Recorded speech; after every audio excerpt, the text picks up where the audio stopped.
It was not that I didn't wait, on this occasion, for more, for I was rooted as deeply as I was shaken.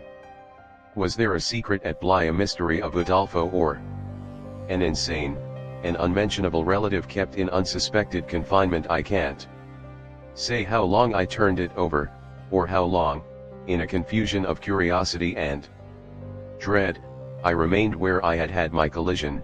I only recall that when I re-entered the house, darkness had quite closed in. Agitation, in the interval, certainly had held me and driven me, for I must, in circling about the place, have walked 3 miles, but I was to be, later on, so much more overwhelmed, that this mere dawn of alarm was a comparatively human chill. The most singular part of it, in fact singular as the rest had been, was the part I became, in the hall, aware of in meeting Mrs. Groves. This picture comes back to me in the general train, the impression, as I received it on my return, of the wide white paneled space, bright in the lamplight and with its portraits and red carpet, and of the good surprised look of my friend, which immediately told me she had missed me. It came to me straightway, under her contact, that, with plain heartiness, mere relieved anxiety at my appearance, she knew nothing whatever that could bear upon the incident I had there ready for her. I had not suspected in advance that her comfortable face would pull me up, and I somehow measured the importance of what I had seen by my thus finding myself hesitate to mention it. Scarce anything in the whole history seems to me so odd as this fact that my real beginning of fear was one, as I may say, with the instinct of sparing my companion. On the spot, accordingly, in the pleasant hall and with her eyes on me, I, for a reason that I couldn't then have phrased, achieved an inward resolution, offered a vague pretext for my lateness, and, with the plea of the beauty of the night and of the heavy dew and wet feet, went as soon as possible to my room. Here it was another affair. Here, for many days after, it was a queer affair enough. There were hours, from day to day, or at least there were moments, snatched even from clear duties, when I had to shut myself up to think. It was not so much yet that I was more nervous than I could bear to be, as that I was remarkably afraid of becoming so, for the truth I had now to turn over was, simply and clearly, the truth that I could arrive at no account whatever of the visitor with whom I had been so inexplicably, and yet, as it seemed to me, so intimately concerned. It took little time to see that I could sound without forms of inquiry and without exciting remark any domestic complications. The shock I had suffered must have sharpened all my senses, I felt sure, at the end of 3 days, and as the result of mere closer attention, that I had not been practiced upon by the servants, nor made the object of any game. Of whatever it was that I knew, nothing was known around me. There was but one sane inference: someone had taken a liberty rather gross. That was what, repeatedly, I dipped into my room and locked the door to say to myself.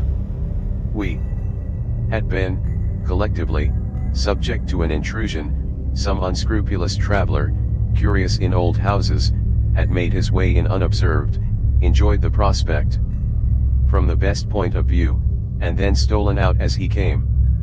If he had given me such a bold hard stare, that was but a part of his indiscretion. The good thing, after all, was that we should surely see no more of him. This was not so good a thing, I admit, as not to leave me to judge that what, essentially, made nothing else much signify was simply my charming work. My charming work was just my life with Miles and Flora, and through nothing could I so like it as through feeling that I could throw myself into it in trouble. The attraction of my small charges was a constant joy, leading me to wonder afresh at the vanity of my original fears, the distaste I had begun by entertaining for the probable grey prose of my office. There was to be no grey prose, it appeared, and no long grind, so how could work not be charming? That presented itself as daily beauty. It was all the romance of the nursery and the poetry of the schoolroom. I don't mean by this, of course, that we studied only fiction and verse. I mean I can express no otherwise the sort of interest my companions inspired. How can I describe that except by saying that instead of growing used to them, and it's a marvel for a governess, I call the sisterhood to witness, I made constant fresh discoveries. There was one direction, assuredly, in which these discoveries stopped. Deep obscurity continued to cover the region of the boy's conduct at school. It had been promptly given me, I have noted, to face that mystery without a pang. Perhaps even it would be nearer the truth to say that without a word he himself had cleared it up. He had made the whole charge absurd. My conclusion bloomed there with the real rose flush of his innocence. He was only too fine and fair for the little horrid, unclean school world, and he had paid a price for it. I reflected acutely that the sense of such differences, such superiorities of quality, always, on the part of the majority, which could include even stupid, sordid headmasters, turn infallibly to the vindictive. Both the children had a gentleness, it was their only fault, and it never made miles a muff that kept them, how shall I express it, almost impersonal and certainly quite unpunishable. They were like the cherubs of the anecdote, who had morally, at any rate, nothing to whack. I remember feeling with Miles in especial as if he had had, as it were, no history. We expect of a small child a scant one, but there was in this beautiful little boy something extraordinarily sensitive, yet extraordinarily happy, that, more than in any creature of his age I have seen, struck me as beginning anew each day. He had never for a second suffered. I took this as a direct proof of his having really been chastised. If he had been wicked he would have caught it, and I should have caught it by the rebound. I should have found a trace. I found nothing at all, and he was therefore an angel. He never spoke of his school, never mentioned a comrade or a master, and I, for my part, was quite too much disgusted to allude to them. Of course I was under the spell, and the wonderful part is that, even at the time, I perfectly knew I was. But I gave myself up to it. It was an antidote to any pain, and I had more pains than one. I was in receipt in these days of disturbing letters from home, where things were not going well. But with my children, what things in the world mattered? That was the question I used to put to my scrappy retirements. I was dazzled by their loveliness. There was a Sunday to get on when it rained with such force and for so many hours that there could be no procession to church, in consequence of which, as the day declined, I had arranged with Mrs. Groves that, should the evening show improvement, we would attend together the late service. The rain happily stopped, and I prepared for our walk, which, through the park and by the good road to the village, would be a matter of 20 minutes. Coming downstairs to meet my colleague in the hall, I remembered a pair of gloves that had required 3 stitches and that had received them with a publicity perhaps not edifying while I sat with the children at their tea, served on Sundays, by exception, in that cold, clean temple of mahogany and brass, the grown-up dining room. The gloves had been dropped there, and I turned in to recover them. The day was gray enough, but the afternoon light still lingered, and it enabled me, on crossing the threshold, not only to recognize, on a chair near the wide window, then closed, the articles I wanted, but to become aware of a person on the other side of the window and looking straight in. One step into the room had sufficed. My vision was instantaneous. It was all there. The person looking straight in was the person who had already appeared to me. He appeared thus again with, I won't say greater distinctness, for that was impossible, but with a nearness that represented a forward stride in our intercourse and made me, as I met him, catch my breath and turn cold. He was the same, and seen, this time, as he had been seen before, from the waist up, the window, though the dining room was on the ground floor, not going down to the terrace on which he stood. His face was close to the glass, yet the effect of this better view was, strangely, only to show me how intense the former had been. He remained but a few seconds long, enough to convince me he also saw and recognized, but it was as if I had been looking at him for years and had known him always. Something, however, happened this time that had not happened before. His stare into my face, through the glass and across the room, was as deep and hard as then, but it quitted me for a moment, during which I could still watch it, see it fix successively several other things. On the spot there came to me the added shock of a certitude that it was not for me he had come there. He had come for someone else. The flash of this knowledge, for it was knowledge in the midst of dread, produced in me the most extraordinary effect. Started as I stood there, a sudden vibration of duty and courage. I say courage because I was beyond all doubt already far gone. I bounded straight out of the door again, reached that of the house, got, in an instant, upon the drive, and, passing along the terrace, as fast as I could rush, turned a corner and came full in sight. But it was in sight of nothing now. My visitor had vanished. I stopped, I almost dropped, with the real relief of this, but I took in the whole scene. I gave him time to reappear. I call it time, but how long was it? I can't speak to the purpose today of the duration of these things. That kind of measure must have left me. They couldn't have lasted as they actually appeared to me to last. The terrace and the whole place, the lawn, and the garden beyond it, all I could see of the park, were empty with a great emptiness. There were shrubberies and big trees, but I remember the clear assurance I felt that none of them concealed him. He was there or was not there if I didn't see him. I got hold of this, then, instinctively, instead of returning as I had come, went to the window. It was confusedly present to me that I ought to place myself where he had stood. I did so. I applied my face to the pane and looked, as he had looked, into the room. As if, at this moment, to show me exactly what his range had been, Mrs. Groves, as I had done for himself just before, came in from the hall. With this I had the full image of a repetition of what had already occurred. She saw me as I had seen my own visitant. She pulled up short as I had done. I gave her something of the shock that I had received.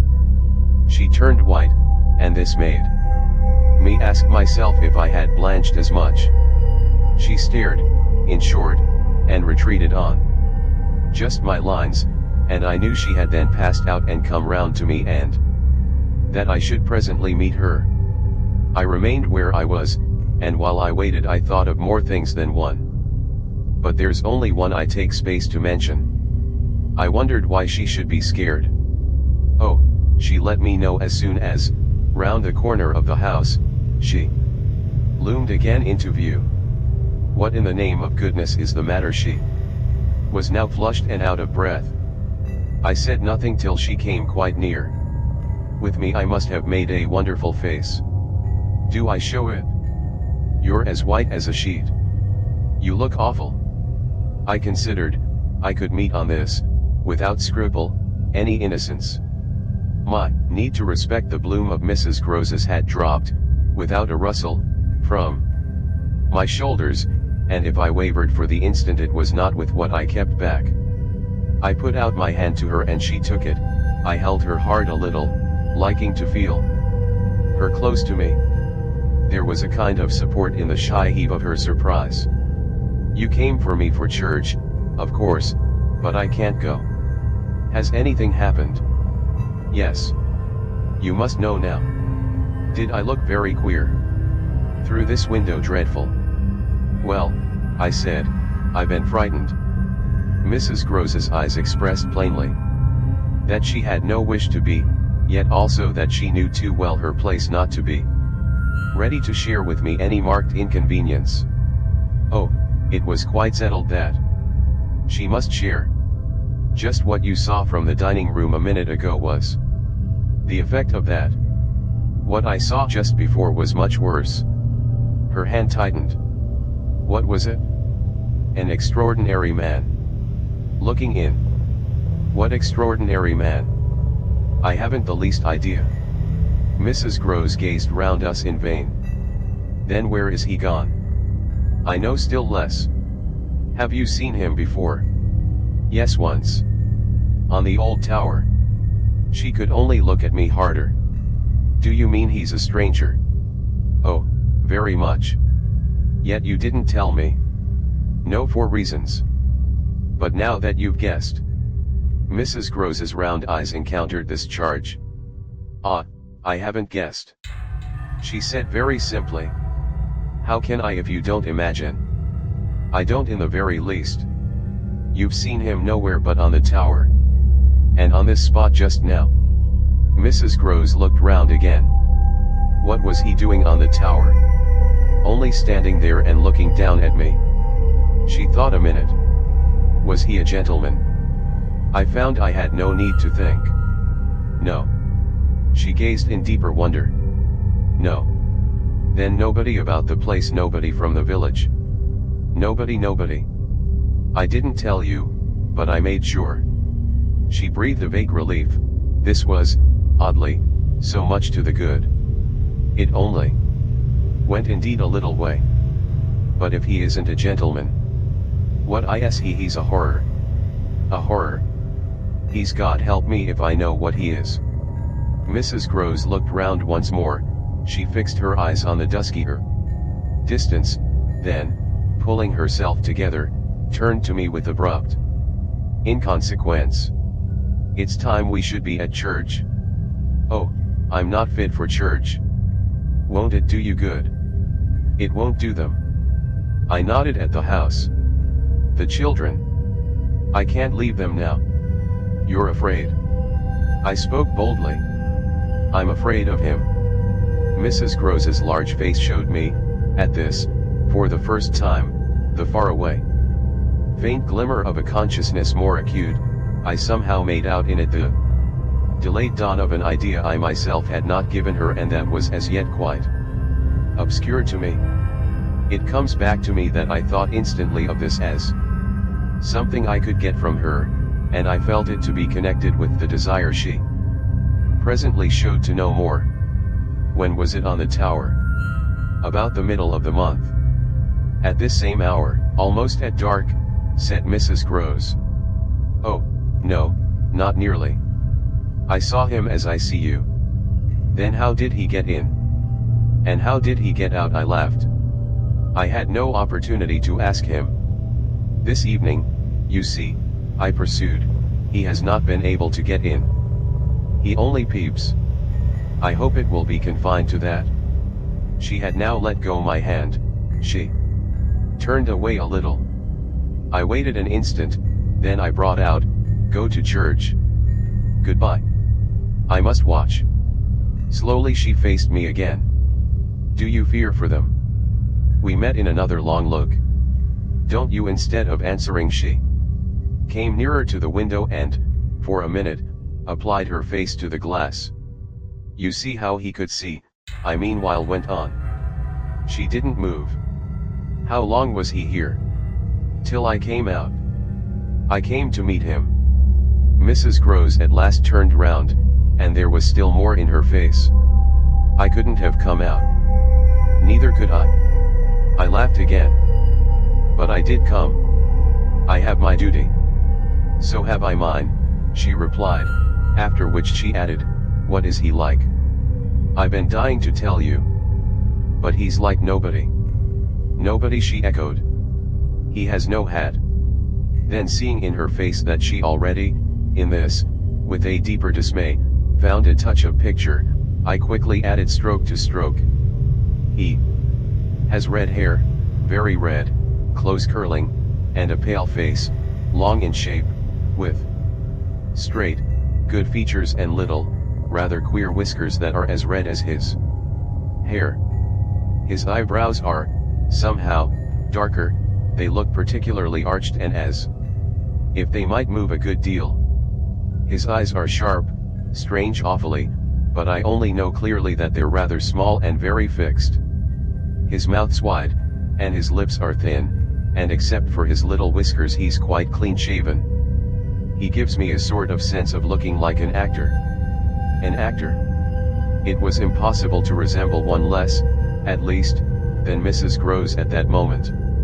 I've never seen one, but so I suppose them. He's tall, active, erect, I continued, but never a gentleman. My companion's face had blanched as I went on, her round eyes started, and her mild mouth gaped. A gentleman, she gasped, confounded, stupefied, a gentleman he. You know him then? She visibly tried to hold herself. But he is handsome. I saw the way to help her. Remarkably. And dressed in somebody's clothes. They're smart, but they're not his own. She broke into a breathless affirmative groan. They're the master's. I caught it up. You do know him? She faltered but a second. Quint. She cried. Quint. Peter Quint, his own man, his valet, when he was here. When the master was gaping still, but meeting me, she pieced it all together. He never wore his hat, but he did wear well, there were waistcoats missed. They were both here last year. Then the master went, and Quint was alone. I followed, but halting a little. Alone. Alone with us. Then, as from a deeper depth, in charge, she added. And what became of him? She hung fire so long that I was still more mystified. He went, too, she brought out at last. Went where? Her expression, at this, became extraordinary. God knows where. He died. Died, I almost shrieked. She seemed fairly to square herself, plant herself more firmly to utter the wonder of it. Yes. Mr. Quint is dead. It took of course more than that particular passage to place us together in presence of what we had now to live with as we could, my dreadful liability to impressions of the order so vividly exemplified, and my companions' knowledge, henceforth a knowledge half consternation and half compassion, of that liability. There had been, this evening, after the revelation left me, for an hour, so prostrate there had been, for either of us, no attendance on any service but a little service of tears and vows, of prayers and promises, a climax to the series of mutual challenges and pledges that had straightway ensued on our retreating together to the schoolroom and shutting ourselves up there to have everything out. The result of our having everything out was simply to reduce our situation to the last rigor of its elements. She herself had seen nothing, not the shadow of a shadow, and nobody in the house but the governess was in the governess's plight, yet she accepted without directly impugning my sanity the truth as I gave it to her, and ended by showing me, on this ground, an awestricken tenderness, an expression of the sense of my more than questionable privilege, of which the very breath has remained with me as that of the sweetest of human charities. What was settled between us, accordingly, that night, was that we thought we might bear things together, and I was not even sure that, in spite of her exemption, it was she who had the best of the burden. I knew at this hour, I think, as well as I knew later, what I was capable of meeting to shelter my pupils, but it took me some time to be wholly sure of what my honest ally was prepared for to keep terms with so compromising a contract. I was queer. Company enough, quite as queer as the company I received, but as I trace Over what we went through I see how much common ground we must have found in the one idea that, by good fortune, could steady us.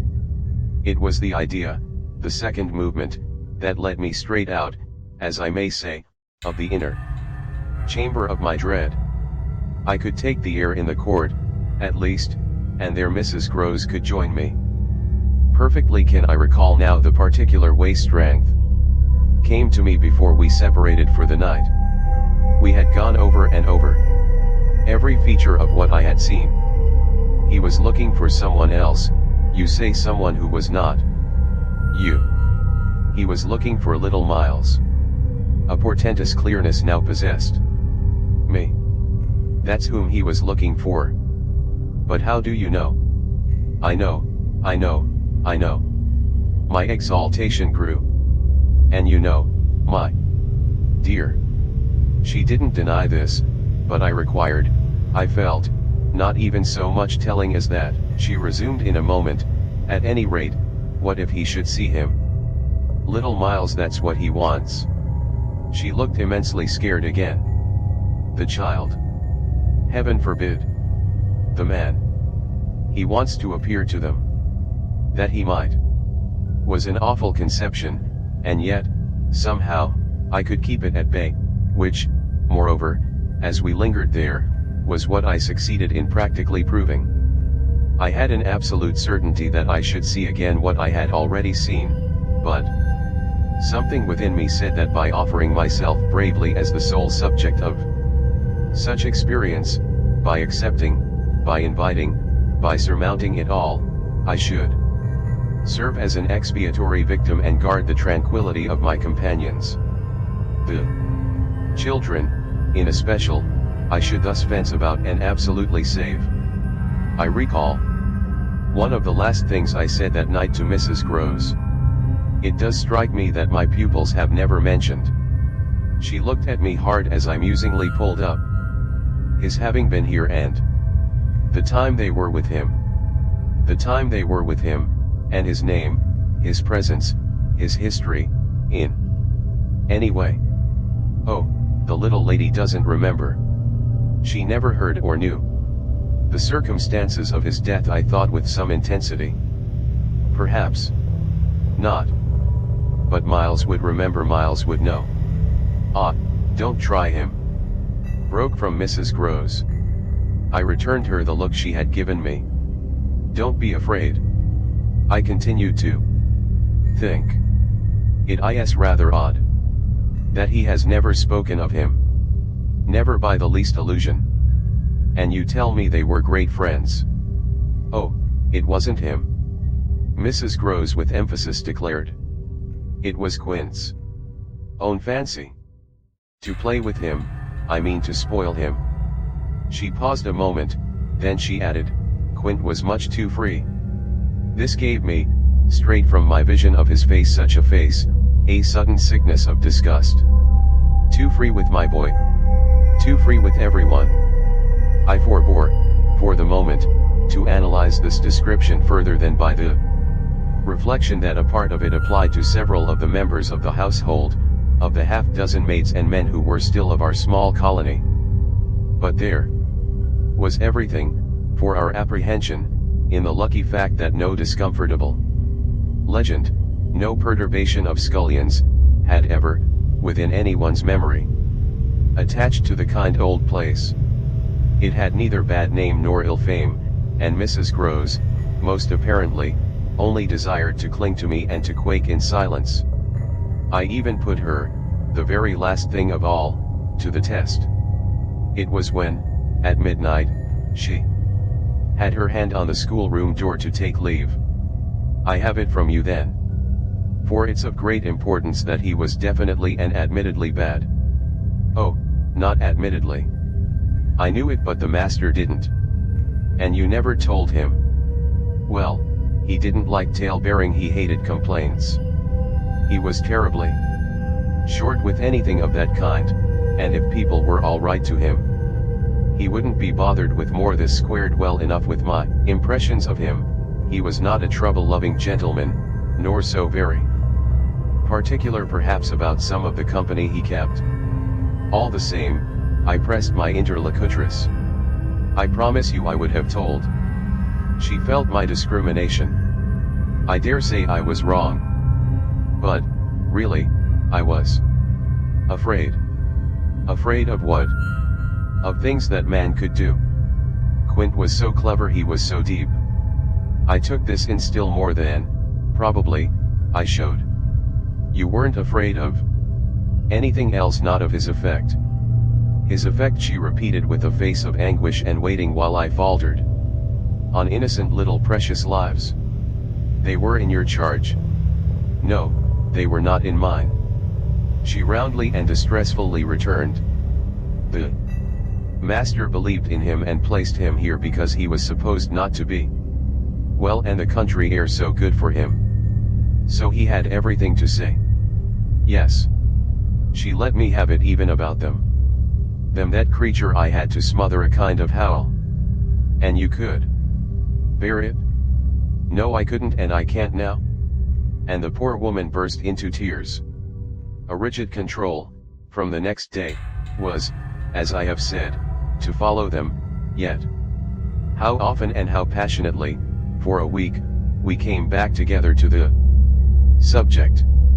Much as we had discussed it that Sunday night, I was, in the immediate later hours in especial, for it may be imagined whether I slept, still haunted with the shadow of something she had not told me. I myself had kept back nothing, but there was a word Mrs. Groves had kept back. I was sure, moreover, by morning, that this was not from a failure of frankness, but because on every side there were fears. It seems to me indeed, in retrospect, that by the time the morrow's sun was high I had restlessly read into the fact before us almost all the meaning they were to receive from subsequent and more cruel occurrences. What they gave me above all was just the sinister figure of the living man the dead one would keep a while, and of the months he had continuously passed at Bly, which, added up, made a formidable stretch. The limit of this evil time had arrived only when, on the dawn of a winter's morning, Peter Quint was found, by a laborer going to early work, stone dead on the road from the village, a catastrophe explained superficially at least by a visible wound to his head, such a wound as might have been produced and as, on the final evidence, had been by a fatal slip, in the dark and after leaving the public house, on the steepish icy slope, a wrong path altogether, at the bottom of which he lay. The icy slope, the turn, mistaken at night and in liquor, accounted for much practically, in the end. And after the inquest and boundless chatter, for everything, but there had been matters in his life, strange passages and perils, secret disorders, vices more than suspected that would have accounted for a good deal more. I scarce know how to put my story into words that shall be a credible picture of my state of mind, but I was in these days literally able to find a joy in the extraordinary flight of heroism the occasion demanded of me.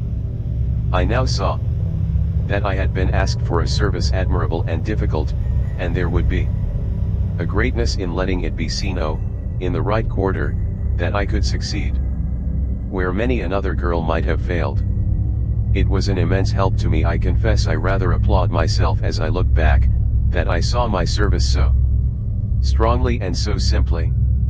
I was there to protect and defend the little creatures in the world, the most bereaved and the most lovable, the appeal of whose helplessness had suddenly become only too explicit, a deep, constant ache of one's own committed heart. We were cut off, really, together, we were united in our danger. They had nothing but me, and I had them. It was in short a magnificent chance. This chance presented itself to me in an image, richly material. I was a screen, I was to stand before them. The more I saw, the less they would. I began to watch them in a stifled suspense, a disguised excitement that might well, had it continued too long, have turned to something like madness. What saved me, as I now see, was that it turned to something else altogether. It didn't last as suspense, it was superseded by horrible proofs. Proofs, I say, yes, from the moment I really took hold. This moment dated from an afternoon hour that I happened to spend in the grounds with the younger of my pupils alone. We had left Miles indoors, on the red cushion of a deep window seat. He had wished to finish a book, and I had been glad to encourage a purpose so laudable in a young man whose only defect was an occasional excess of the restless. His sister, on the contrary, had been alert to come out, and I strolled with her half an hour, seeking the shade, for the sun was still high and the day exceptionally warm. I was aware, afresh, with her, as we went, of how, like her brother, she contrived it was the charming thing in both children to let me alone without appearing to drop me and to accompany me without appearing to surround. They were never importunate and yet never listless. My attention to them all really went to seeing them amuse themselves immensely without me. This was a spectacle they seemed actively to prepare, and that engaged me as an active admirer. I walked in a world of their invention they had no occasion whatever to draw upon mine, so that my time was taken only with being, for them, some remarkable person or thing that the game of the moment required, and that was merely, thanks to my superior, my exalted stamp, a happy and highly distinguished sinecure. I forget what I was on the present occasion. I only remember that I was something very important and very quiet, and that Flora was playing very hard. We were on the edge of the lake, and, as we had lately begun geography, the lake was the Sea of Azov. Suddenly, in these circumstances, I became aware that, on the other side of the Sea of Azov, we had an interested spectator. The way this knowledge gathered in me was the strangest thing in the world, the strangest, that is, except the very much stranger in which it quickly merged itself. I had Saturday down with a piece of work, for I was something or other that could sit on the old stone bench which overlooked the pond, and in this position I began to take in with certitude, and yet without direct vision, the presence, at a distance, of a third person. The old trees, the thick shrubbery, made a great and pleasant shade, but it was all suffused with the brightness of the hot, still hour. There was no ambiguity in anything, none whatever, at least, in the conviction I from one moment to another found myself forming as to what I should see straight before me and across the lake as a consequence of raising my eyes. They were attached at this juncture to the stitching in which I was engaged, and I can feel once more the spasm of my effort not to move them till I should so have steadied myself as to be able to make up my mind what to do. There was an alien object in view, a figure whose right of presence I instantly, passionately questioned. I recollect counting over perfectly the possibilities, reminding myself that nothing was more natural, for instance, than the appearance of one of the men about the place, or even of a messenger, a postman, or a tradesman's boy, from the village. That reminder had as little effect on my practical certitude as I was conscious, still even without looking, of its having upon the character and attitude of our visitor. Nothing was more natural than that these things should be the other things that they absolutely were not. Of the positive identity of the apparition I would assure myself as soon as the small clock of my courage should have ticked out the right second. Meanwhile, with an effort that was already sharp enough, I transferred my eyes straight to little Flora, who, at the moment, was about 10 yards away. My heart had stood still for an instant with the wonder and terror of the question whether she too would see, and I held my breath while I waited for what a cry from her, what some sudden innocent sign either of interest or of alarm, would tell me.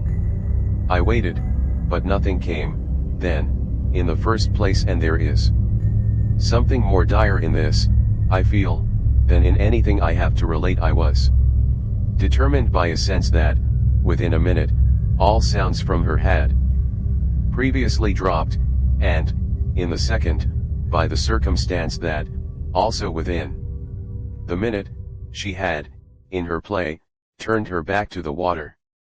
This was her attitude when I at last looked at her, looked with the confirmed conviction that we were still together, under direct personal notice. She had picked up a small flat piece of wood, which happened to have in it a little hole that had evidently suggested to her the idea of sticking in another fragment that might figure as a mast and make the thing a boat. This second morsel, as I watched her, she was very markedly and intently attempting to tighten in its place. My apprehension of what she was doing sustained me so that after some seconds I felt I was ready for more. Then I again shifted my eyes. I faced what I had to face. I got hold of Mrs. Groves as soon after this as I could, and I can give no intelligible account of how I fought out the interval.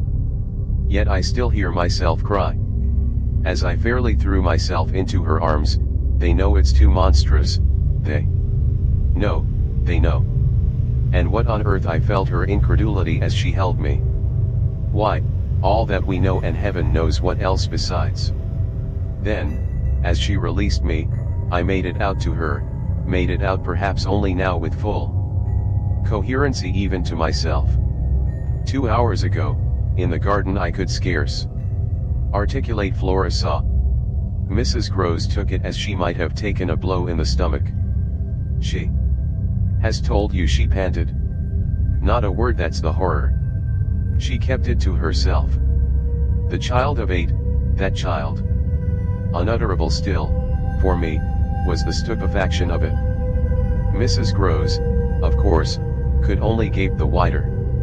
"Then how do you know?" "I was there, I saw with my eyes, saw that she was perfectly aware." "Do you mean aware of him?" "No, of her."